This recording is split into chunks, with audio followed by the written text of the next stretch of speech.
नमस्कार, देश प्रदेश व दुनिया की तमाम बड़ी खबरों में आपका स्वागत है। आइए एक नजर डालते हैं आज की मुख्य हेडलाइंस पर। बड़ी खबरों में आज हम आपको बताएंगे, अब हरियाणा के कॉलेजों में मिलेगी आईएएस व एचसीएस की कोचिंग, स्कूलों में पढ़ाई जाएगी गीता। अधिकारियों पर भड़की कांग्रेस विधायिका विनेश फोगाट, हरियाणा का पहला एयरपोर्ट संभालेगी केंद्र सरकार। गन पॉइंट पर मसाज करवाने वाला हांसी का एसडीएम छूटा जेल से। अमित शाह बोले, केजरीवाल ने अन्ना हजारे जैसे संत का किया इस्तेमाल। शराबी पिता ने 1500 रुपए महीना लीज पर दी बेटी। महिला से 8 महीने तक बनाए संबंध 2 लाख रुपए भी ठगे। हरियाणा के सीएम का अफसरों पर सख्त हुआ रुख। अमित शाह के सामने नायब सैनी ने किया बड़ा दावा। हरियाणा सरकार ने लागू की अग्निवीर नीति। हरियाणा सीएमओ में पैठ पर खट्टर ने तोड़ी चुप्पी। रणदीप सुरजेवाला ने सीएम नायब सैनी पर कसा तंज। शिमला में हरियाणा के ड्राइवरों का हंगामा। हरियाणा में नशीले कैप्सूल का सप्लायर गिरफ्तार। हनुमान बेनीवाल ने बीजेपी पर लगाए गंभीर आरोप। सोशल मीडिया पर महिला को रील देखना पड़ा महंगा, ठगे 7 लाख रुपए। दिल्ली शराब नीति पर कैग की रिपोर्ट जारी, 2026 करोड़ का हुआ नुकसान। कोच सहित 60 साथियों ने किया एथलीट से गलत काम।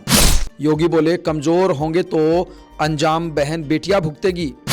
महाकुंभ में दान दी बच्ची का संन्यास हुआ वापस। ट्रंप बने सजा पाने वाले अमेरिकी इतिहास के पहले राष्ट्रपति। फौज चाहे कोई भी हो, लेकिन अब शराब हर जगह मिलेगी। दिल्ली चुनाव से पहले कांग्रेस को लगा बड़ा झटका। वैष्णो देवी के 5 रुपए के सिक्के से हुई 1 करोड़ की ठगी। हरियाणा में आज फिर होगी इन 7 जिलों में बारिश। अब देखिए खबरें विस्तार से। बड़ी खबरों में आइए बात करते हैं आईएएस व एचसीएस की कोचिंग की। जी हां, हरियाणा के सीएम नायब सिंह सैनी ने नई शिक्षा नीति को लेकर शिक्षा विभाग के अधिकारी और शिक्षा मंत्री महिपाल ढांडा के साथ बैठक की। इसमें प्रदेश की शिक्षा व्यवस्था में सुधार पर चर्चा की गई। सीएम सैनी ने कहा कि नई नीति से ग्रामीण क्षेत्र के बच्चों को विशेष लाभ मिलेगा। राष्ट्रीय शिक्षा नीति के अनुरूप स्कूलों में 76 शिक्षक अनुपात सुनिश्चित किया जाएगा। उन्होंने दावा किया कि आगामी शैक्षणिक सत्र से किसी भी स्कूल में शिक्षकों की कमी नहीं रहेगी। गुणवत्तापूर्ण शिक्षा पर जोर देते हुए कॉलेजों में स्मार्ट क्लासरूम के माध्यम से प्रतियोगी परीक्षाओं आईएएस, आईपीएस व एचसीएस आदि की तैयारी की रूपरेखा तैयार की जाएगी। हरियाणा में जुलाना से कांग्रेस विधायक विनेश फोगाट ने अपने विधानसभा क्षेत्र के अंतर्गत NH 352 पर नाले के निर्माण कार्य को रुकवा दिया। विनेश ने पीडब्ल्यूडी अधिकारी राजकुमार नैन को फोन लगाकर कहा कि नाले के निर्माण में 3rd डिग्री क्वालिटी का सामान इस्तेमाल किया जा रहा है, अब आपको वीडियो भेज देंगे। हिसार में बन रहे हरियाणा के पहले एयरपोर्ट को केंद्र सरकार ही संभालेगी। इसे एयरपोर्ट अथॉरिटी ऑफ इंडिया चलाएगी। इसके लिए एयरपोर्ट को एएआई को हैंडओवर करने की प्रक्रिया शुरू हो गई है। इसका सबसे बड़ा असर ये पड़ेगा कि एयरपोर्ट के इंफ्रास्ट्रक्चर, ऑपरेशन और मेंटेनेंस से लेकर नौकरी पर नियुक्ति भी केंद्र ही करेगा। हरियाणा के हांसी में गन पॉइंट पर कर्मचारी का यौन शोषण करने वाले एचसीएस अफसर पूर्व एसडीएम कुलभूषण बंसल जेल से छूट गया है। उसे एडिशनल सेशन जज की कोर्ट से जमानत मिल गई है।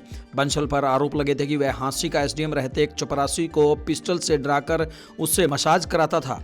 यही नहीं, किसी को बताने पर जान से मारने की धमकी भी देता था।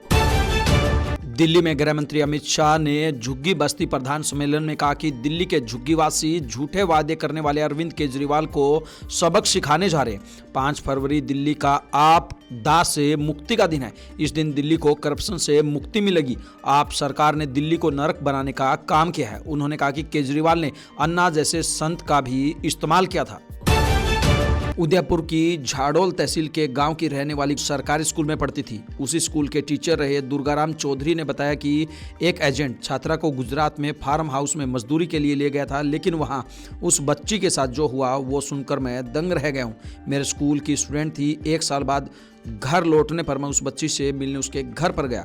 वो काफ़ी सहमी हुई थी। छात्रा से बात की तो पता चला कि गुजरात में मजदूरी के दौरान फार्म हाउस के मालिक के अलावा साथ में काम करने वाले लोगों ने भी उनके साथ गलत काम किया। इतना शोषण किया कि वो भीड़ में निकलने से घबराने लगी। शर्मसार करने वाली बात यह है कि शराबी पिता ने ही 1500 रुपए महीना लीज पर अपनी बेटी को दिया था। गुरुग्राम के सोना में एक पड़ोसी ने विवाहिता को शेयर मार्केट में निवेश का झांसा देकर न केवल 2 लाख रुपए ठग लिए, बल्कि 8 महीने तक उसके साथ गलत काम भी किया।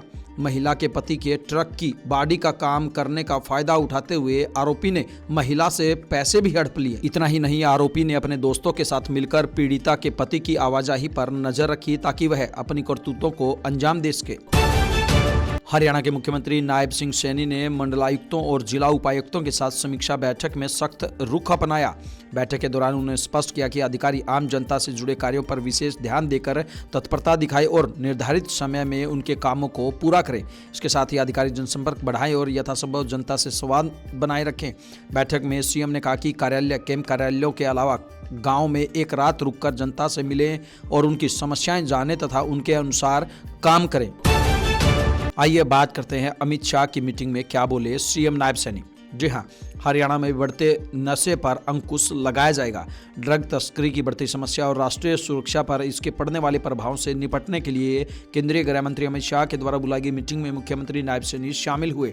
इस मीटिंग में राज्य के मुख्यमंत्री नायब सिंह सैनी ने बताया कि हरियाणा में इस साल 294 किलो के करीब हेरोइन और चरस पुलिस ने पकड़ी है, जिसको सरकार जल्द ही नष्ट कराएगी। सीएम ने मीटिंग में आश्वासन दिया कि सरकार 2047 से पहले ही हरियाणा को ड्रग फ्री करने का प्रयास करेगी।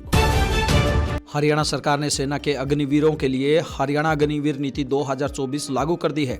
इसके तहत अग्निवीरों को सरकारी और प्राइवेट नौकरियों में आरक्षण, स्वरोजगार के लिए सस्ता व आसान लोन आदि सुविधाएं दी जाएगी। अग्निवीरों के पहले बैच में भर्ती हुए हरियाणा के 4045 युवा अगले साल से रिटायर होने वाले हैं। हरियाणा के मुख्यमंत्री ऑफिस यानी कि सीएमओ में अपनी पैठ पर केंद्रीय मंत्री मनोहर खट्टर ने अपनी चुप्पी तोड़ी है।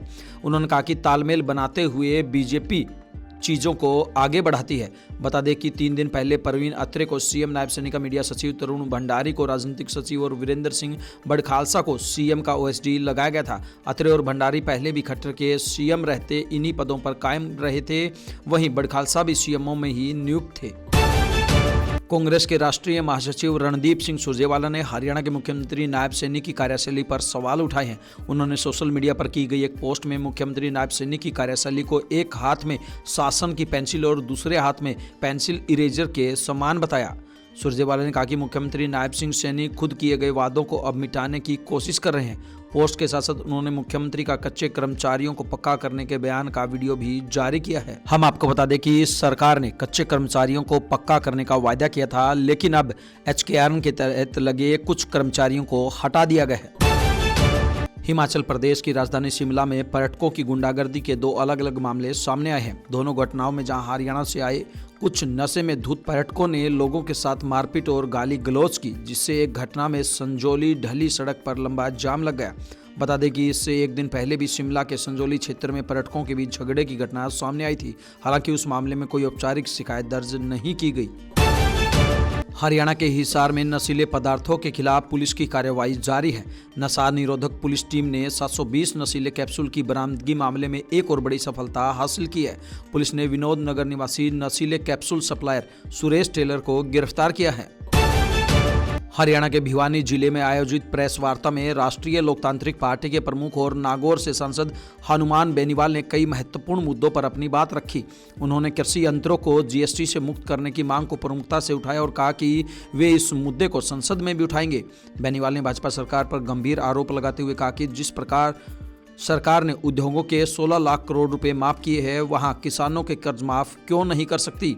उन्होंने स्पष्ट किया कि उनकी पार्टी आगामी दिल्ली चुनाव में भाजपा का समर्थन नहीं करेगी। हरियाणा के सोनीपत में एक महिला के साथ साइबर ठगी की गई। महिला इंस्टाग्राम पर दिखे एक विज्ञापन से ठगों के जाल में फंस गई। उसमें रील देखकर पैसे कमाने का लालच दिया गया था। ठगों ने उससे कुल 7 लाख रुपए की धोखाधड़ी कर ली। वहीं साइबर थाना पुलिस ने मामला दर्ज कर छानबीन शुरू कर दी है। दिल्ली विधानसभा चुनाव से 26 दिन पहले दिल्ली में शराब नीति को लेकर कैग की रिपोर्ट लीक हो गई है। इसमें सरकार को 2026 करोड़ रुपए का रेवेन्यू लॉस होने की बात कही गई है। इंडिया टुडे ने दावा किया है कि रिपोर्ट की कॉपी उसके पास है। रिपोर्ट में बताया गया है कि शराब नीति में काफ़ी गड़बड़ियां थी, जिनमें लाइसेंस देने में खामी भी शामिल है। इसके साथ ही आप लीडर्स को कथित तौर पर घूस के जरिए फायदा पहुंचाया गया। केरल में एक एथलीट ने दावा किया है कि पिछले 5 साल में 60 से ज़्यादा लोगों ने उसके साथ गलत काम किया है। मामले में अब तक 40 लोगों की पहचान हो गई है, जबकि पुलिस ने अब तक 15 को हिरासत में लिया है।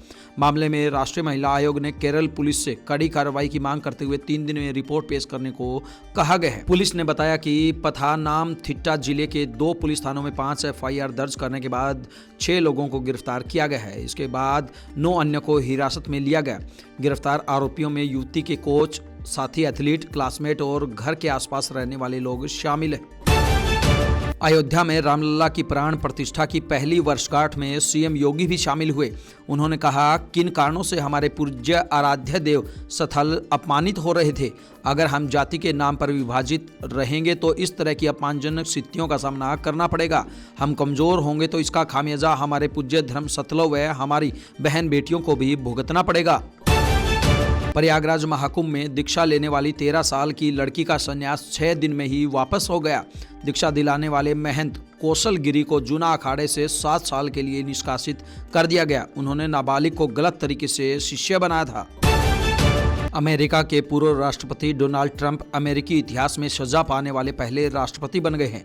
उन्होंने पोर्न स्टार को पैसे देकर चुप कराने के मामले से जुड़े 34 आरोपों में सजा सुनाई गई। फिलहाल न्यूयॉर्क की मैनहट्टन कोर्ट ने ट्रंप को जेल न भेजकर बिना किसी शर्त बरी कर दिया है। ट्रंप को मिली ये सजा सिर्फ सांकेतिक है। इसका मतलब ये है कि उन्हें न तो जेल होगी और न ही उन्हें कोई जुर्माना भरना पड़ेगा। हालांकि वे एक अपराधी साबित हो चुके शख्स के तौर पर अमेरिकी राष्ट्रपति की शपथ लेंगे, जिससे उनकी छवि को नुकसान पहुंचेगा।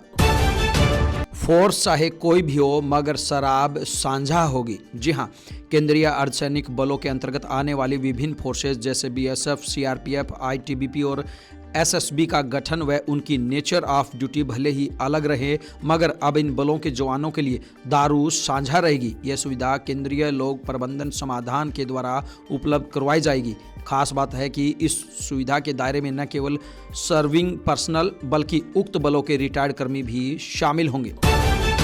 दिल्ली महिला कांग्रेस की वरिष्ठ उपाध्यक्ष प्रियंका अग्रवाल आम आदमी पार्टी में शामिल हो गई। अरविंद केजरीवाल ने टोपी और पटका पहनाकर प्रियंका अग्रवाल को आम आदमी पार्टी में शामिल करवाया, जिसके बाद कांग्रेस पार्टी को बड़ा झटका लगा है।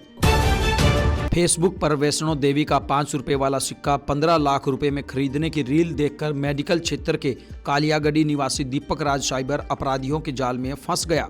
साइबर अपराधियों ने उससे 1 करोड़ रुपए ठग लिए। पीड़ित ने 20% के ब्याज पर रुपए उधार और पत्नी के आभूषण गिरवी रखकर जुटाए थे। ये रुपए पीड़ित ने आरोपियों के बताए बैंक खातों में ट्रांसफर कर दिए। ठगी का पता चलने पर पीड़ित ने साइबर क्राइम थाने में रिपोर्ट दर्ज कराई। हरियाणा के अनेक जिलों में कल बारिश हुई, वहीं आज फिर अनेक जिलों में मौसम विभाग की तरफ से बारिश का अनुमान जताया जा रहा है। इन तमाम खबरों को लेकर आपकी क्या कुछ राय है, आपकी क्या कुछ प्रतिक्रिया है, आप हमें कमेंट बॉक्स के माध्यम से जरूर बताएं। ब्यूरो रिपोर्ट, बिंदास हरियाणा।